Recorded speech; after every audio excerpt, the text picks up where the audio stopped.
Hey everyone, it's Tuesday and you know what time it is. Although now we're not going to do just the normal Tuesday tip that I usually do. I'm switching things up a little bit and I've got my good buddy Will here from Lavender. And we're doing something different. I'm going to call it Take Two Tuesday. Is that cheesy, Will? Take two, one email, two takes, whatever you want to call it. Yeah. So basically, what we're going to do, just to switch things up, is we're going to take an email that I actually received within the last week. And we're going to both give our own takes on a rewrite here. And I'm pretty sure I have an inclination they'll be very different, but also I think equally good things to test out. So, just to lay some context here, the email that I received, this is a second email. So it's a follow up. And it was a reply in thread. And this is the subject line: How's Interstellar handling the iOS 14 update? Christina, in a research we did, we found that 62% of ads served have below average CTR. That's quite disturbing. Side note, that 62% of ads served have below average was hyperlinked to a research report from the company. The real issue, though, is that for marketers, oftentimes it's hard to understand which creative is underperforming, as the same asset can run on several platforms. If you're curious about finding how to spot underperforming assets before they eat up all your marketing budget, I'm happy to show some examples of how it can be avoided. Regards. Regards. I felt very formal there, but it's quite disturbing. It's quite disturbing. Yeah. So, I mean, first off, let's give some feedback on this. Good, bad, indifferent. What are you thinking, Will?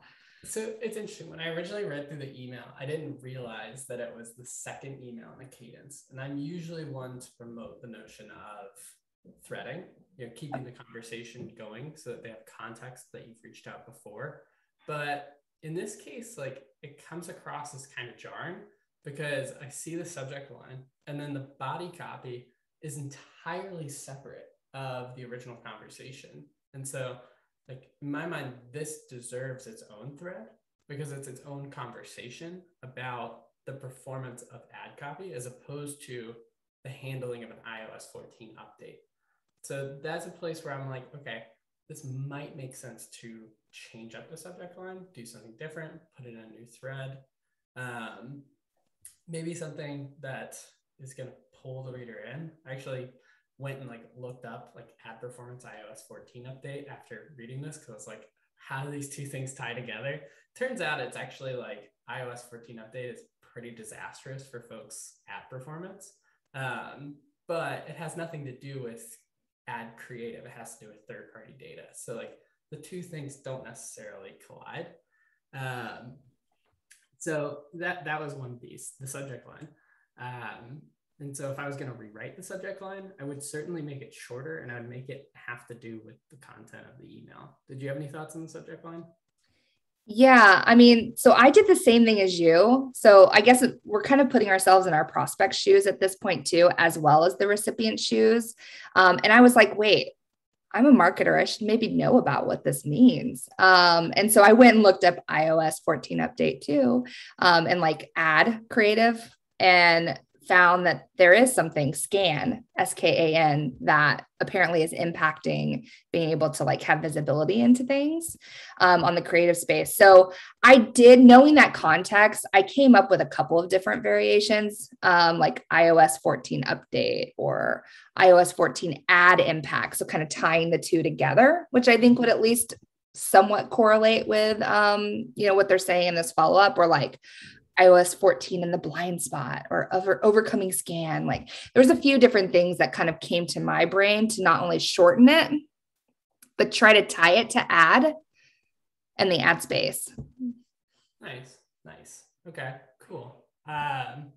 So the second thing that I noticed were there were some kind of glaring obvious errors when I was reading through it that caught my attention, but not in a good way. They made me stop, and then I really stopped processing the information, which, thinking about it through the reader's shoes, it's the opposite of what you want. So let's start here. In a research we did, that to me like reads like nonsense. Like in some research that we've done, that would make more sense. In in an analysis we ran, there's other ways that you could phrase this that would make a ton more sense. The other is, I'm not a huge fan of using acronyms here. I think if you're using an acronym, there's probably a more common language way to say what it is that you're trying to say. So like that to me, like those are immediate things that sit out in the first paragraph. And then of course, I'm going to call out the quite disturbing bit, because it's, it's almost too distracting. Like I understand what they're trying to go for, which is like this quite disturbing notion of like you're wasting money, but like it kind of fell flat, particularly because of the phrasing of the first sentence, which was like so jarbled that I was like 62% of ad serves have a below average CTR, which is a click-through rate, mind you. It's quite disturbing. There's other ways that you could have phrased that would have made it like more disturbing. Then the other obvious things that tripped me up were the misspelling of curious, and then I'm happy to show. You're in sales, of course you're happy to show them, right? Like it's kind of like an obvious, that's your job. If you're not happy to show them, like you might need to get a new role. But just some immediate thoughts, like were like unforced errors that you could have easily avoided. Did those trip you up as well, Christina?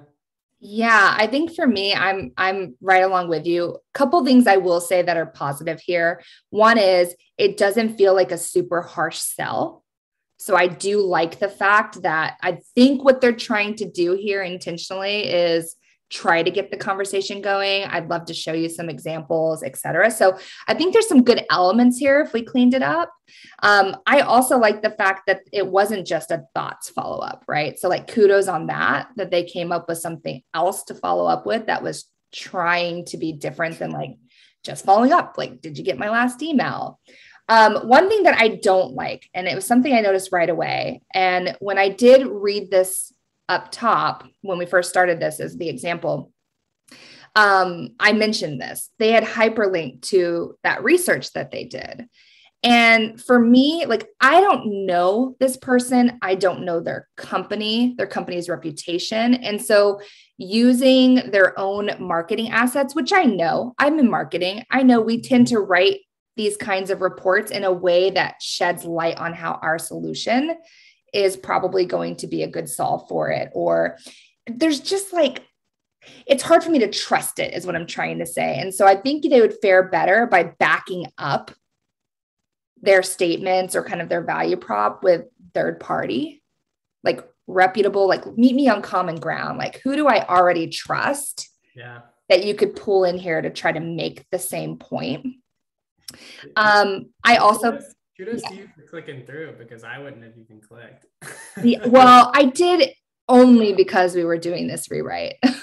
And I was curious what it went to.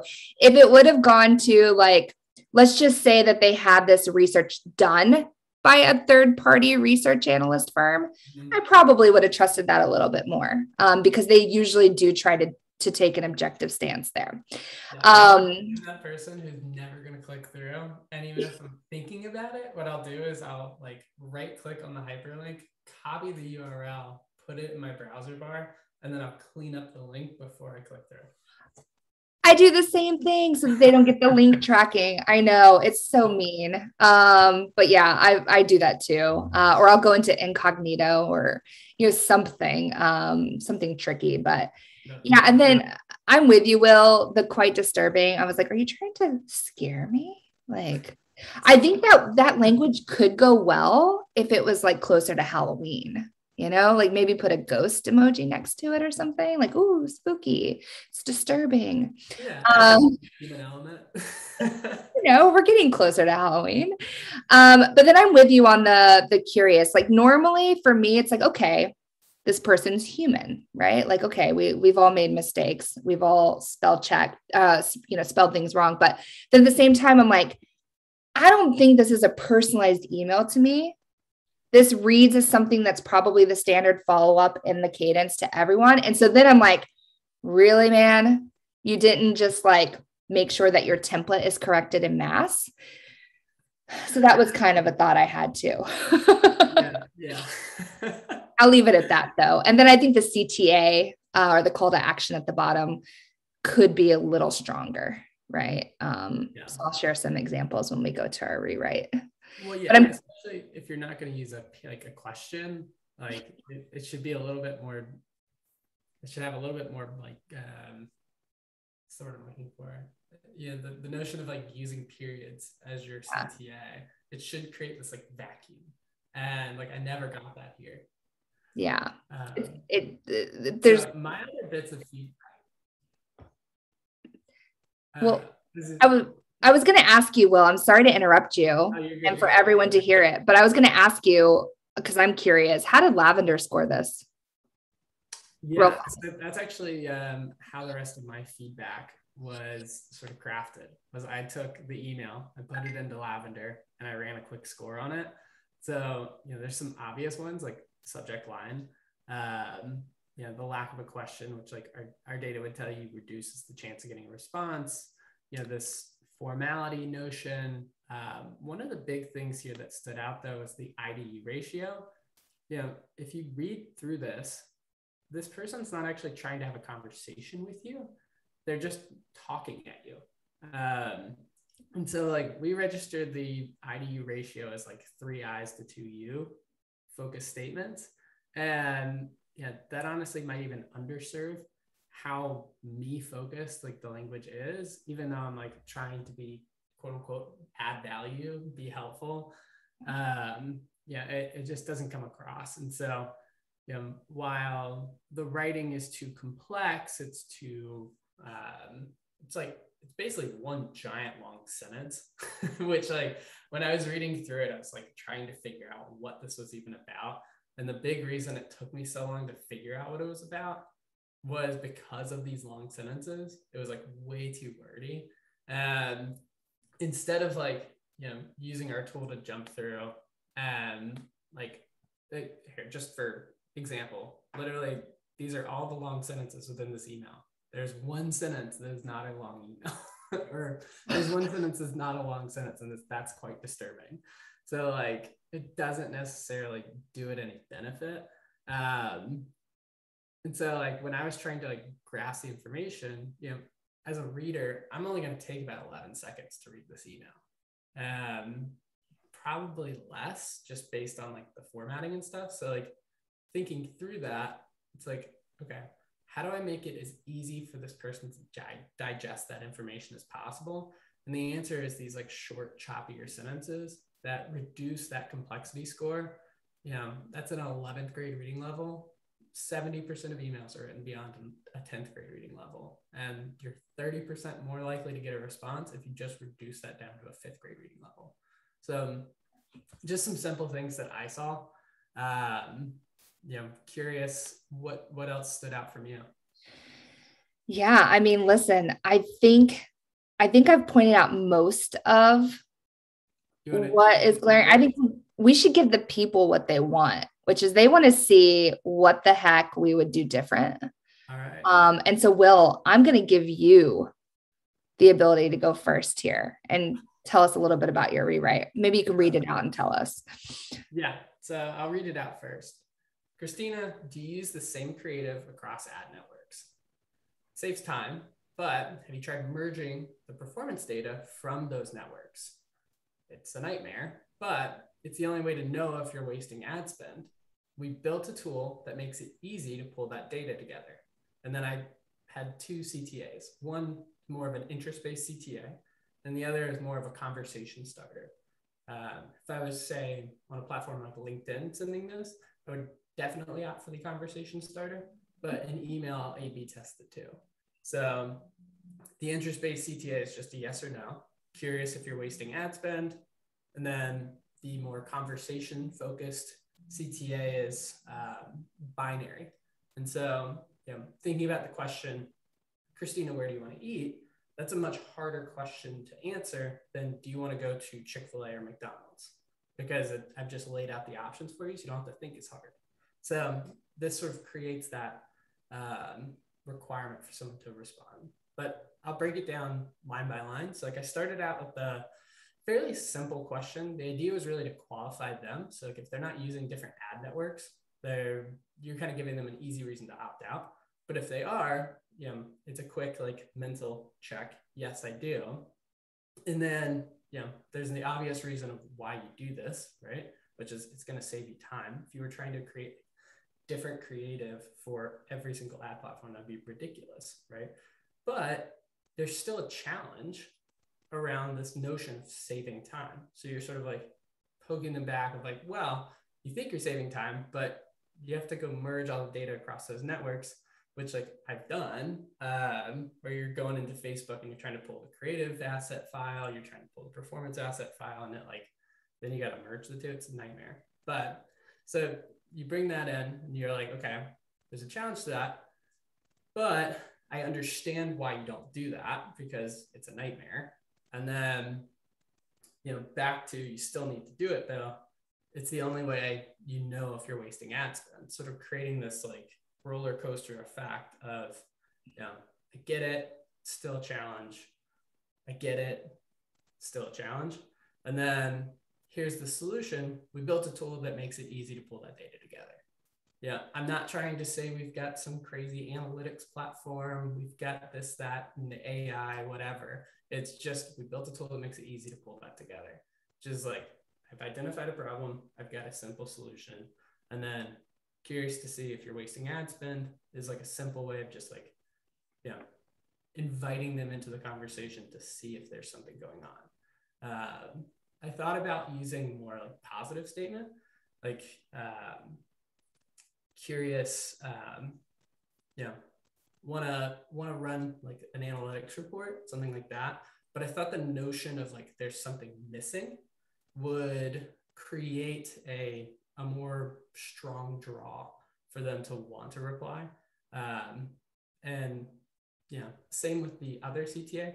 Are you pulling ad data manually or optimizing per platform?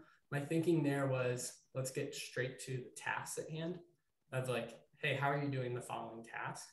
Because that seems a bit more of the mindset when someone's in their inbox, which is a little bit more to-do list focused anyway. So it's like, is one of the to-do list items on your team's plate to pull data manually? And that might be a way to generate response as well. So that was my rewrite. Ooh, I like it. And I like the A/B testing too. You kind of took it even further there, Will. I'm not surprised. I love it. Awesome. Well, I'll get into my rewrite.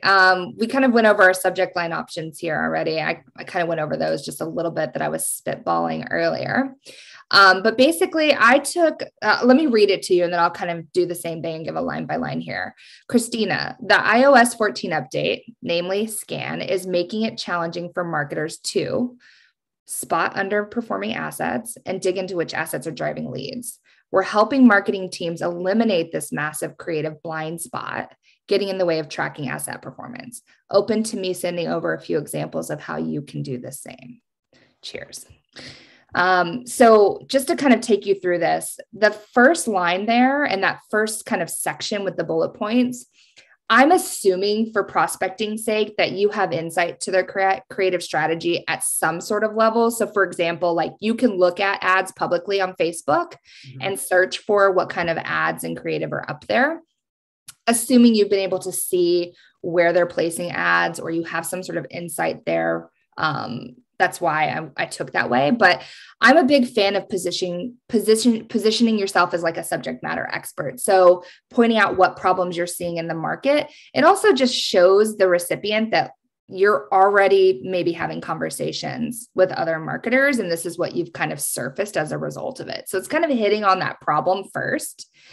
And then the second statement is like your value prop. And I don't like weaving in with our, marketing intelligence platform or something like that. Let's like leave the product or solution or anything out of it.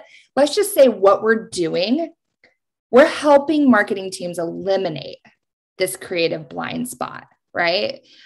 Which is getting in the way of tracking asset performance. Now, you could also, like, if I had some stats here, I could also throw in something like we're helping them, increase or like minimize wasted ad spend, things like that. But I didn't know that. So I just kind of went with what was obvious there. And then at the end, I'm trying to add value, give a deposit before asking for a withdrawal. So, again, if you've got the right folks here, your prospecting at the, on that end is clear, who you're reaching out to, and this is a problem for them, they might be open to seeing what you have to offer anecdotally first. So I might come back and say, this could be a problem. I'm curious what they have to share for free, right? Like, hey, yeah, share some examples with me, or can you send me like how people are solving this? And then it may make sense. Oh, that seems like a lot of stuff that I'd have to try to figure out on my team. Let me take a call with them. It sounds like they know how to solve this pretty quickly. So again, it's just kind of like asking for permission there. Like, can I share those with you?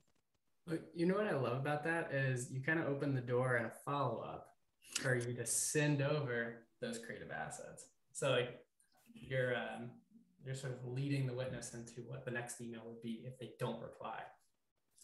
Yeah. And I like that about yours too, especially your B test there. Are you pulling ad data manually or optimizing per platform? Let's say I do respond back to you and I say, I'm pulling that all manually and it's a freaking headache, right?